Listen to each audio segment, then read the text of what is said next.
Thank you, Chairperson and Order, honorable members. members. I must thank honorable members, some, for a worthwhile policy debate. Take note of the fact that some of the honorable members missed the opportunity to participate in the policy debate and raised issues which had absolutely nothing to do with this debate and the budget we were presenting here today.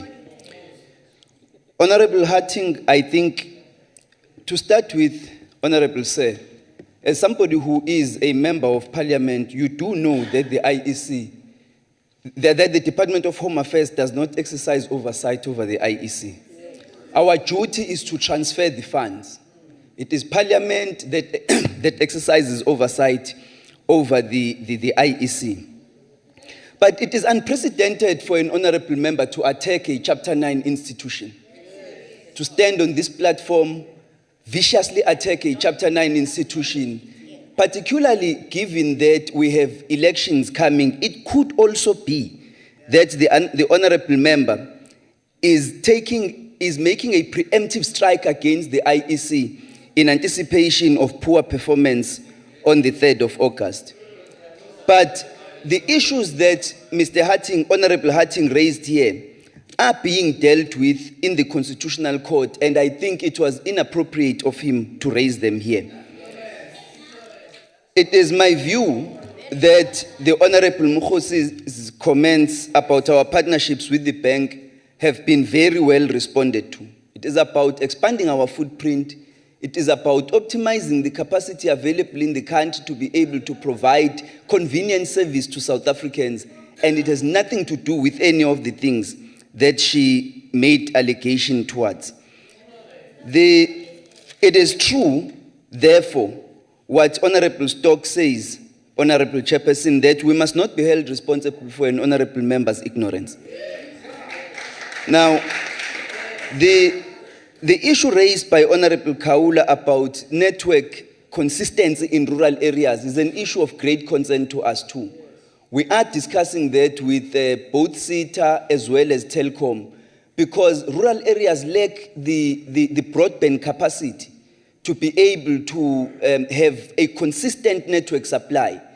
And so we hope that through the mobile units, utilizing the facilities of the banks which do have consistent network supply, we would be able to provide better services until the broadband capacity has been enlarged through the infrastructure, the Presidential Infrastructure Development Program. But it is an issue that we also are concerned about. I think the question about the Border Management Agency has also been clarified. It is not because we lack the capacity as Home Affairs, but when we did an evaluation of our performance at the border management at the border environment, the critical issue is the fragmentation of the services being provided there.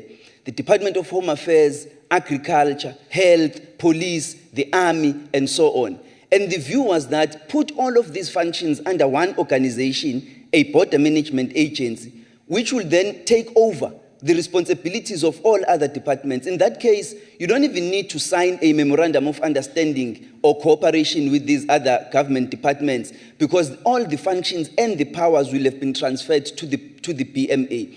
But the PMA will have additional capacity to bear weapons for commissioned officers, so that they are able to deal with rhino poachers, to deal with other criminals that are stealing cars, that are trying to jump the fence, either coming to South Africa or exiting the country with stolen property. Now, finally, Honorable Chair, let me say that the department launched Operation Visa Masina last year, and more than 50 officials have been arrested up to this point. But let us make this point also very clear. The overwhelming majority of the officials of the Department of Home Affairs are clean, ethical, hard-working people who serve this country with great integrity. I take pride in them. I will identify with them anytime because they do such tremendous service to our nation.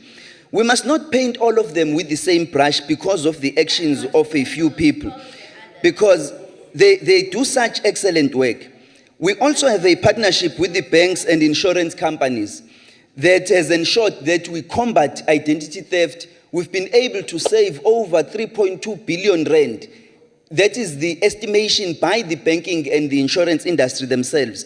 We've been able to save over 3.2 billion rand as a result of this partnership.